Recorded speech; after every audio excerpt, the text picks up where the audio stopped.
బుట్టిలో మరో బ్రేకింగ్ చూసిన మావోయిస్టు పార్టీకి భారీ ఎదురు దెబ్బతగిలింది. ఛత్తీస్గఢ్లో 71 మంది మావోయిస్టులు లొంగిపోయారు. ఇక ఛత్తీస్గఢ్లోని దంతెవాడ జిల్లా ఎస్పీ గౌరమ్ రాయ్ వద్ద లొంగిపోయిన మావోయిస్టులతో 50 మంది పురుషులు 21 మంది మహిళలు ఉన్నట్టు తెలుస్తా ఉంది. అయితే వీరిలో 30 మంది పైన 64 లక్షల రివార్డు ఉన్నట్లు పోలీసులు తెలిపారు. మావోయిస్టు వ్యతిరేక ఆపరేషన్ ముమ్మరం చేయడం, ప్రభుత్వం పునరావాస విధానం అమలులోకి నక్సల్స్ కార్యకలాపాలు పూర్తిగా తగ్గిపోతున్నట్లు బస్తర్ ఐజీ సుందర్రాజ్ తెలిపారు. ఇక మావోయిస్టులు ఏరువేతను కేంద్ర ప్రభుత్వం ముమ్మరం చేస్తుండటంతో లొంగిపోవడం తప్ప వారికి మరో మార్గం లేదని అన్నారు.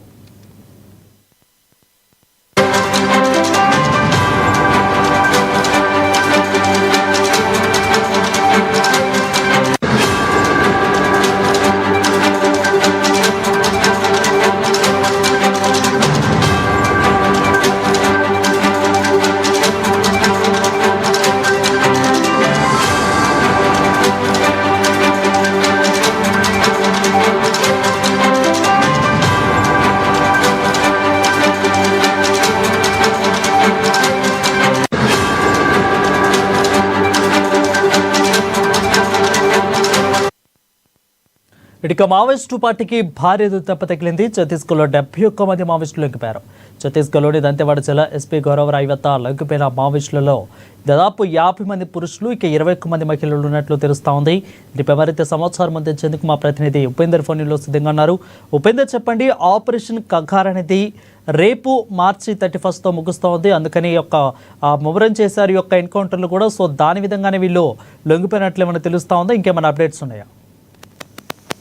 ఎస్ వరుణ్, ఛత్తీస్గఢ్ రాష్ట్రంలో మావోయిస్టులకు భారీ ఎదురు దెబ్బ తగిలింది. 71 మంది మావోయిస్టులు భారీగా లొంగిపోవడంతో ఒక్కసారిగా మావోయిస్టులకు సంబంధించినటువంటి అభిమానులు, కార్యకర్తలు ఒక్కసారి అలజడడం మొదలైంది. అంటే గత కొంతకాలంగా ఈ కేంద్ర ప్రభుత్వం భద్రతా బలగాలకు పూర్తి ఆపరేషన్ కగార్ పేరుతో జరుగుతున్నటువంటి మావోయిస్టుల ఏరివేత ఆపరేషన్ కి సంబంధించి, ఆ కార్యక్రమానికి సంబంధించి తిరుగుబాటు, అంటే మావోయిస్టుల యొక్క ఆలోచన, వాళ్ళ యొక్క స్ఫూర్తి, ప్రజల యొక్క అవసరాల కోసం చేసే పోరాటాన్ని ఒక్కసారిగా వాళ్ళు మరచి జనజీవన స్రవంతిలో కలిసేందుకోసం సిద్ధపడి దంతెవాడకు చెందినటువంటి జిల్లా ఎస్పీ గౌరవ్ రాయ్ వద్ద లొంగిపోవడంతో ప్రస్తుతం అక్కడ ఆ ప్రాంతంలో ఉన్నటువంటి మావోయిస్టులపై పోలీసులు ఆధిపత్యం చెలాయించారని కూడా మనం స్పష్టంగా చెప్పుకోవచ్చు. దాదాపు 50 మంది పురుషులు, 21 మంది మహిళలు ఉన్నట్లుగా పూర్తి సమాచారం లభించింది. వీరిపై కూడా 30 మందికి పై దాదాపు 64 లక్షల రూపాయల రివార్డు కూడా పోలీసులకు సంబంధించి ఉన్నట్లుగా పోలీసులు ప్రకటించారు. దాంతో మావోయిస్టుల వ్యతిరేక ఆపరేషన్ కి సంబంధించినటువంటి దాంట్లో గతం నుంచి కూడా ముమ్మరంగా కొనసాగుతున్నటువంటి ఈ యొక్క కార్యక్రమానికి చెందినటువంటి ఆఫర్స్ ని అనేక మంది కూడా మావోయిస్టుల అగ్రనాయకత్వం ఇప్పటికే ఏరివేశారు. దానికి కొంతమంది సెకండరీ లీడర్షిప్ గా డెవలప్ అవుతున్నటువంటి ఎవరైతే ఈ యొక్క మావోయిస్టులు ఉన్నారో ప్రస్తుతం ఎస్పీ ఎదుట లొంగిపోవడంతో అక్కడ బస్తర్ ప్రాంతం మొత్తం కూడా ఒక్కసారిగా పోలీసులకు సంబంధించినటువంటి చేతిలోకి నక్సలైట్స్ వచ్చారని కూడా మనకు అర్థమవుతుంది.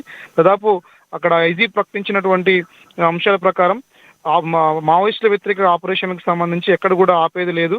ఖచ్చితంగా మావోయిస్టులు అందరూ కూడా వేసేంత వరకు కూడా తమ మా యొక్క ఏరివేత కార్యక్రమం కొనసాగుతుందని చెప్పేసి కూడా ఇప్పటికే బస్తర్ ఐజీ సుందర్రాజ్ ప్రకటించారు. అంటే గత కొంతకాలంగా జరుగుతున్నటువంటి ఈ ఎదురు కాల్పుల్లో ఇప్పటికే మావోయిస్టులు చాలా మంది మరణించడంతో ఒక్కొక్క నేతల్లో ఎట్టి పరిస్థితుల్లో అయినా సరే మావోయిస్టులు ఎక్కడున్నారనే విషయాన్ని కూడా పూర్తిగా సాంకేతిక పరిజ్ఞానాలతోటి కూడా పోలీసులు, భద్రతా బలగాలు కనిపెడతా ఉన్నారు. ప్రస్తుతం అనివార్యంగా చనిపోవడమా లేదంటే లొంగిపోవడమా రెండే మార్గాలు ఉన్న నేపథ్యంలో ప్రస్తుతం ఉన్నటువంటి మావోయిస్టులు చనిపోవడం కంటే కొంతకాలం జనజీవన స్రవంతిలో కలిసి తలదాచుకోవడం కీలకంగా భావించేసి ప్రస్తుతం అందరూ కూడా లొంగిపోతా ఉన్న నేపథ్యం కనబడతా ఉంది. ఇదే కనుక జరిగితే ఇంకా అనేక మంది కూడా మావోయిస్టులు కూడా లొంగిపోయే అవకాశం ఉన్నట్లుగా స్పష్టంగా అక్కడ ఉన్నటువంటి అధికారులు ప్రకటిస్తా ఉన్నారు. ఎట్టి పరిస్థితుల్లో మార్చి 30 నాటికి మావోయిస్టుల ఏరువేత కార్యక్రమం పూర్తి చేయాలని చెప్పేసి ఇప్పటికే కేంద్ర ప్రభుత్వం ప్రకటించిన నేపథ్యంలో ప్రస్తుతం అదే రకమైనటువంటి కార్యాచరణ అక్కడ ఆపరేషన్ కొనసాగుతూ ఉంది. మావోయిస్టులకు సంబంధించి అగ్రనాయకత్వం కూడా దీనిపై స్పష్టమైనటువంటి వివరణ ఇచ్చే అవకాశం రేపెల్లుండి కలిగే అవకాశం కనబడతా ఉంది. Varun, right, thank you Upender for the clear updates. Chhattisgarh शासन की पुनर्वास नीति एवं बस्तर रेंज में पुनः मार्गेन पुनर्वास से पुनर्जीवन तक की जो योजना है एवं जिला दंतेवाड़ा का लोन वराटो अभियान के तहत आज कुल 71 माओवादियों ने आत्मसमर्पण किया है। इसमें 71 में से 30 जो माओवादी उन पर इनाम है। टोटल इनाम देखा जाए तो 64 लाख का इनाम है और विभिन्न जगह के माओवादी हैं। पश्चिम मतलब जिला दंतेवाड़ा, बस्तर, बीजापुर, नारायणपुर सीमावर्ती क्षेत्र है, वहाँ से आत्मसमर्पण किया गया है।